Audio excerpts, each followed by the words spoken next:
Prodavala se za 500 eura u Hayatu. Luna nije mogla da veruje šta čuje, a njen odgovor je ludilo.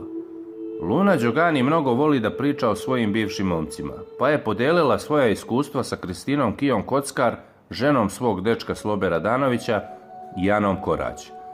Luna je rekla da njen bivši voli devojke koje su prave domaćice, ćute i ne izlaze mnogo iz kuće, a to njoj nikako nije odgovaralo.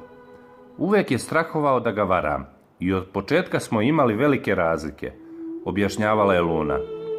On ju je pitao i da li je istina da je prostitutka i da ima seks sa ljudima u hotelu Hyatt za 500 evra, jer je tako čuo od jednog druga.